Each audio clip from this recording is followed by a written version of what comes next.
नमस्कार, आप देख रहे हैं 4PM न्यूज नेटवर्क। मैं हूं आपके साथ आयुष मिश्रा। लोकसभा चुनाव को लेकर सियासी पारा लगातार गर्म होता जा रहा है। इसको लेकर फिर सत्ता पक्ष हो या विपक्ष, सभी ने अपनी रणनीति पर काम करना शुरू कर दिया है। तो वहीं राजनीति के अखाड़े पहलवान कहे जाने वाले मुलायम सिंह की बीते दिन जयंती मनाई। उनके पैतृक गांव सैफई में बड़ा कार्यक्रम आयोजित किया गया। इसमें पार्टी के महासचिव रामगोपाल यादव और शिवपाल यादव समेत कई वरिष्ठ नेताओं और पदाधिकारियों ने अखिलेश यादव को प्रधानमंत्री बनाने का आह्वान करते हुए हुंकार भरी है। कार्यकर्ताओं ने कहा कि मुलायम सिंह यादव को पीएम बनाने से रोका गया। आगामी लोकसभा चुनाव में सपा ने 40 सीटें जीत ली तो अखिलेश यादव को प्रधानमंत्री बनाने की हैसियत में हम लोग होंगे। देखिए रामगोपाल यादव ने क्या कुछ कहा है। जहाँ तक प्रधानमंत्री की बात कहते हैं, ये मुझसे ज़्यादा अंदर की बात कोई जानता नहीं, क्योंकि जिस दिन फैसला होने वाला था प्रधानमंत्री का, सारी रात आंध्र प्रदेश भवन में मीटिंग चली। नेताजी नहीं गए तो मैं ही वहाँ था। सवेरे 4 बजे सुरजीत साहब ने कहा कि 90% एमपी मुलायम सिंह के पक्ष में हैं, फाइनल हो गया है। सुबह नायडू राष्ट्रपति को लिख के दे आएंगे कि यूनाइटेड फ्रंट के लीडर मुलायम सिंह यादव होंगे और अगले दिन उनकी शपथ हो जाएगी प्रधानमंत्री। फिर ऐसी पर्दे के पीछे तिकड़म चली कि सुरजीत रूस चले गए। मैंने कहा आप कल चले जाओ, नहीं वो वहाँ जाना जरूरी है।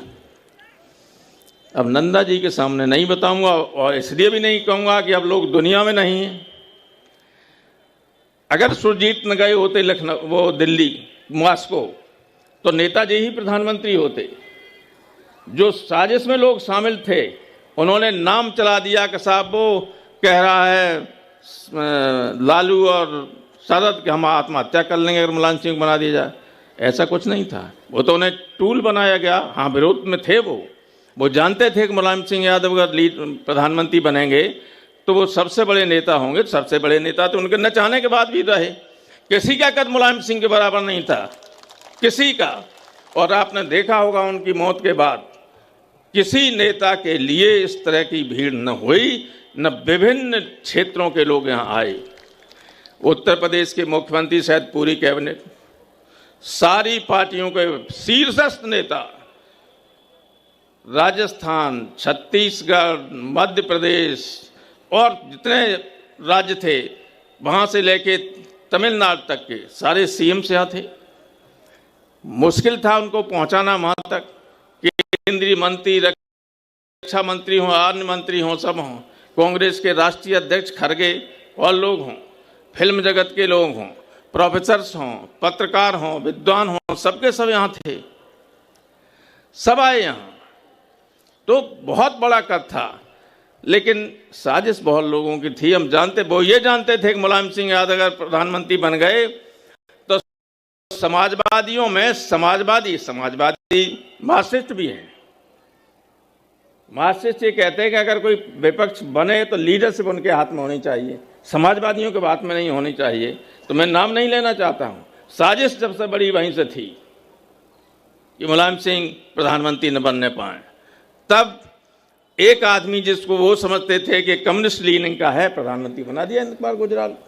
This was the real thing जो आज मैं बता रहा हूँ आप, क्योंकि मैं सारे घटनाक्रम का चश्मदीद गवाह मैं हूँ, सबका। तो इसलिए नहीं बन पाए। और इसलिए कई बार जब आप नेताजी को प्रधानमंत्री बनाने का नारा लगाते थे तो एक बार उन्हें गुस्से में हमसे कहा ये 5 और 10 एमपी बनाएंगे और मुझे प्रधानमंत्री बनाना चाहते हैं। केवल 5 और 10 एमपी बना के प्रधानमंत्री बना लेंगे। हाँ, उत्तर प्रदेश विधानसभा के इस लोकसभा के 24 के चुनाव में अगर आपकी पार्टी 40 एमपी जीतती है तो हम कह भी सकते हैं कि बिना या तो इन्हें बनाइए, नहीं कोई नहीं बन पाएगा, दूसरे कोई बनेगा। बताओ बनाओगे? तो वहीं सपा के महासचिव शिवपाल यादव ने भी प्रधानमंत्री के तौर पर मुलायम सिंह के लिए देखा गया सपना अखिलेश यादव की ताजपोशी करके पूरे करने का आह्वान किया। शिवपाल यादव ने भावुक अंदाज में कहा कि नेताजी के जन्मदिन पर अगर आप तय कर लेंगे तो निश्चित रूप से हम सब लोगों का वह सपना अखिलेश यादव पूरा करने में सक्षम होंगे। लेकिन शिवपाल यादव ने क्या कुछ कहा। तो इसलिए हम चाहते हैं, आप सब लोगों से चाहते हैं, जो नेताजी का सपना और हम लोगों का जो सपना था, सब लोगों का सपना था, तो एक होकर के त्याग की भावना अपना करके अगर आज तय कर लेंगे, नेताजी के जन्मदिन पर अगर आप तय कर लेंगे, तो निश्चित हम सब लोगों का वो सपना अखिलेश यादव पूरा करने में सक्षम होंगे। ये हम सब लोगों को आज तय कर लेना चाहिए। गौरतलब है कि मध्य प्रदेश विधानसभा चुनाव में सीट नहीं दिए जाने के बाद विपक्षी गठबंधन इंडिया के प्रमुख घटक सपा और कांग्रेस के बीच तल्खी उभर के सामने आई थी। हालांकि बाद में सपा अध्यक्ष अखिलेश यादव ने कहा था कि वह लोकसभा चुनाव के लिए इंडिया गठबंधन का हिस्सा है, लेकिन उन्होंने पिछले महीने लखनऊ में हुई सपा की राज्य कार्यकारिणी की बैठक में आगामी लोकसभा में उत्तर प्रदेश की 80 में से 65 सीटों पर चुनाव लड़ने की बात कही। देखना होगा सपा लोकसभा चुनाव में कितनी सीटें मिलती है। इस खबर में बस इतना ही। ऐसी ही तमाम खबरों के लिए बने रहिए 4PM के साथ। धन्यवाद।